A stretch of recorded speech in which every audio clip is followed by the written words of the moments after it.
Vamos então resolver o conjunto de exercícios a aplicar da página 73 sobre gráficos de uma função e conceitos sobre variável independente e dependente. Este conjunto de exercícios tem 3 exercícios. Vamos então começar pelo primeiro.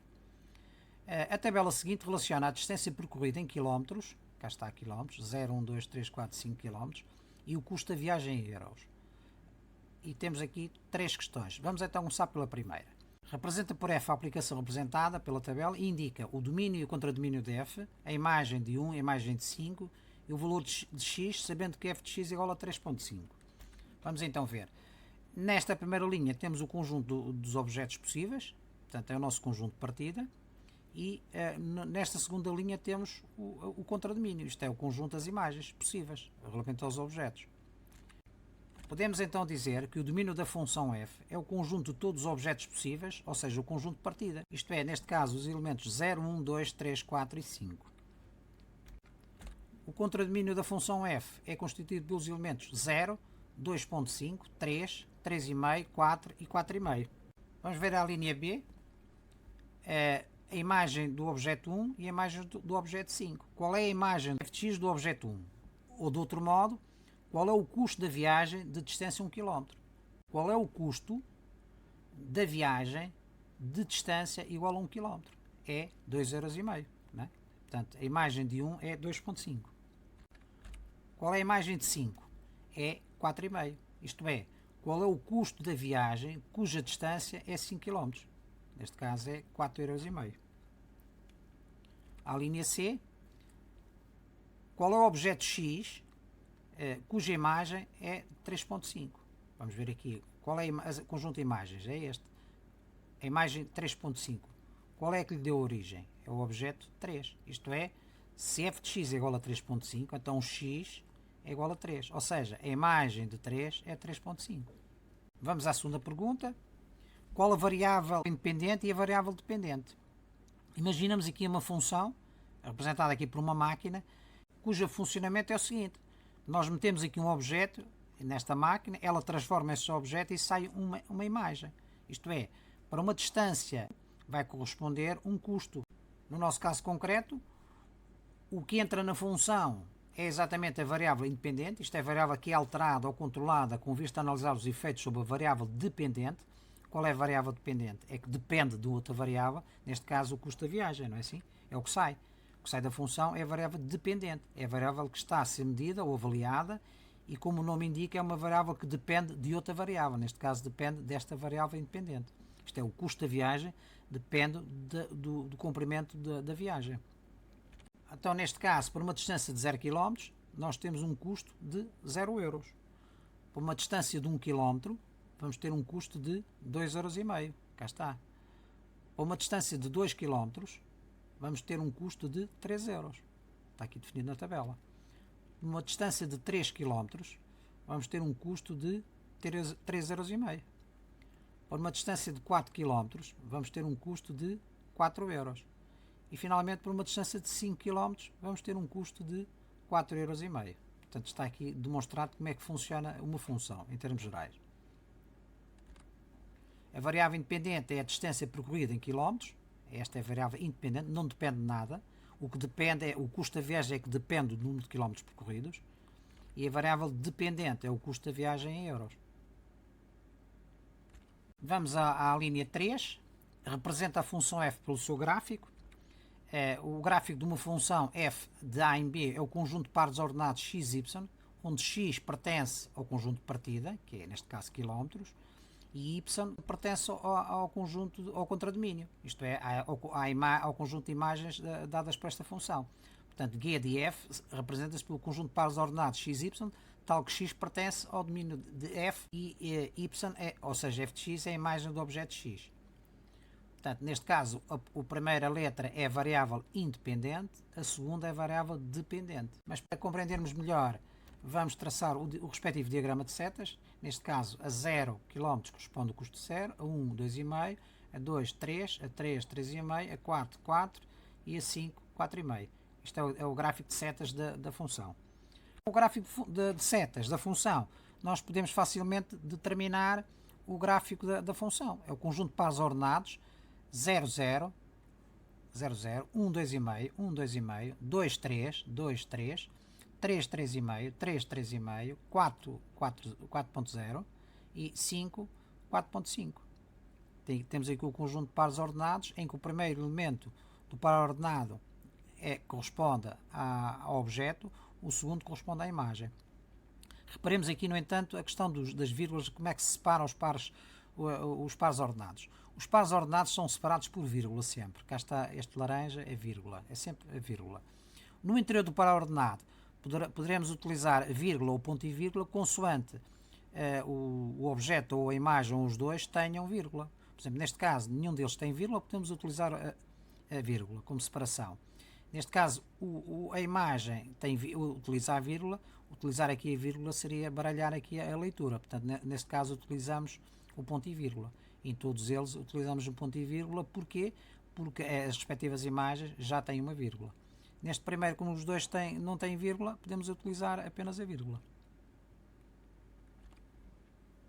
Vamos então ver o segundo exercício. Considera a função f de a em b, definida pelo diagrama de setas seguinte. Indica o domínio, o contradomínio, o conjunto de chegada e o gráfico da função. Vamos então ver. O domínio de f é constituído pelo conjunto de objetos possíveis, neste caso a, b e c. O contradomínio de f é constituído pelo conjunto de todas as imagens possíveis, neste caso o 3, o 1 e o 7. São 3 imagens. Nós reparamos aqui que o conjunto de chegada não coincide com o contradomínio, não é? O conjunto de chegada já é constituído pelos elementos 3, 1, 7, que é o contradomínio, mas mais o elemento 4. Portanto, não coincidem. O gráfico da função é o conjunto de pares ordenados x, y, tal que x pertence ao domínio e y pertence ao contradomínio. Neste caso, vamos ter A3, B1 e C7. Utilizamos como separação dos pares ordenados a vírgula, como já vimos no ponto anterior, e no interior dos pares ordenados utilizamos a vírgula porque nem o objeto nem a imagem é constituído por vírgulas. Vamos ver finalmente o último exercício, o terceiro, tem 3 alíneas. Vamos então começar pela primeira. Justifica que a correspondência entre a cor e o código RGB é uma função. Portanto, o nosso conjunto de objetos está situado nesta coluna, né?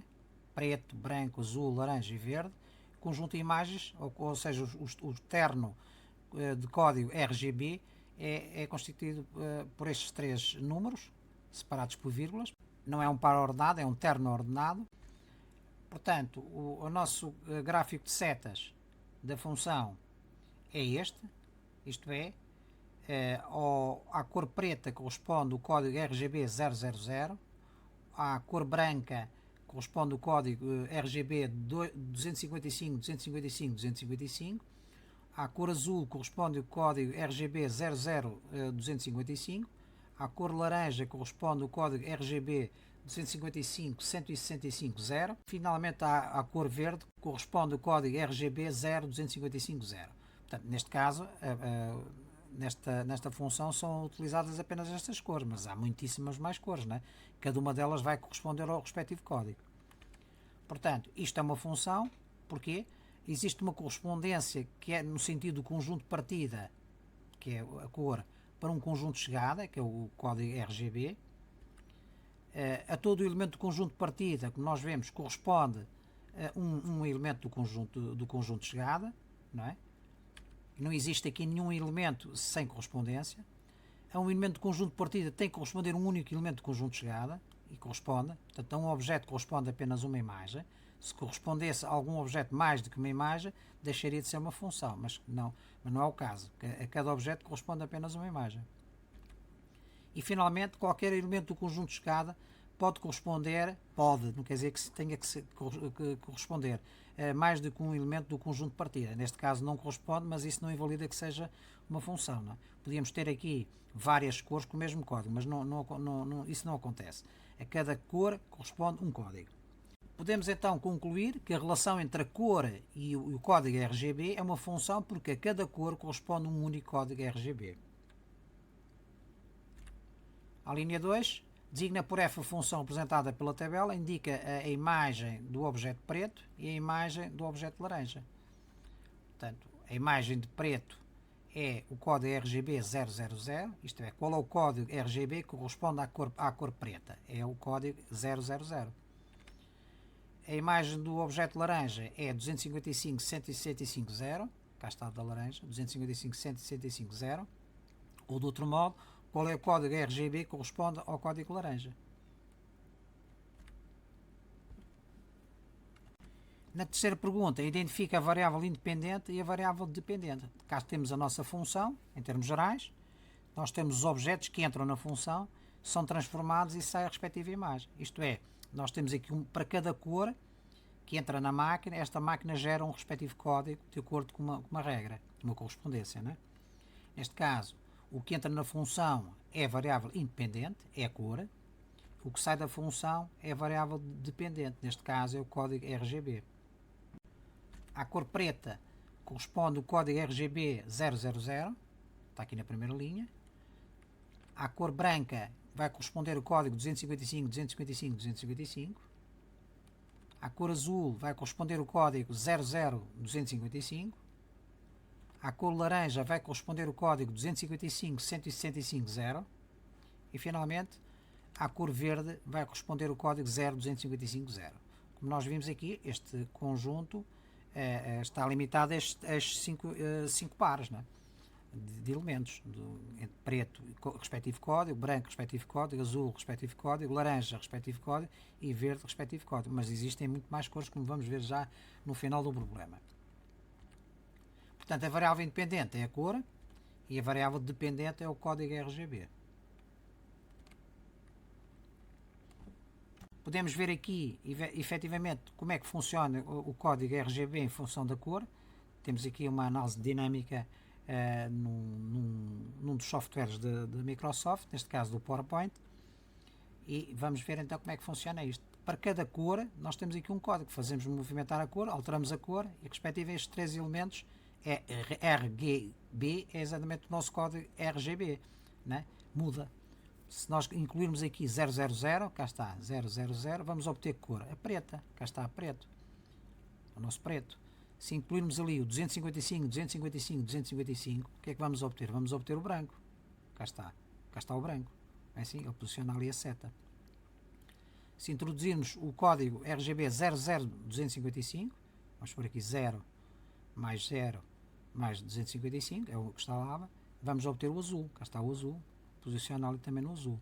Há vários tons de azul. À medida que varia o tom de azul, o código RGB também varia. Laranja, 255, 0, 255, ou 165, 0, temos o laranja. E finalmente, por exemplo, o verde, 0, 255, 0, um verde, que existem dezenas ou centenas de verdes, de tons, fazendo variar o tom de verde, ele varia o respectivo código RGB. Pronto, é só para ficar aqui uma ideia exatamente como é que funciona isto, em termos práticos. Isto é exatamente uma função. Para cada cor há um código único, né?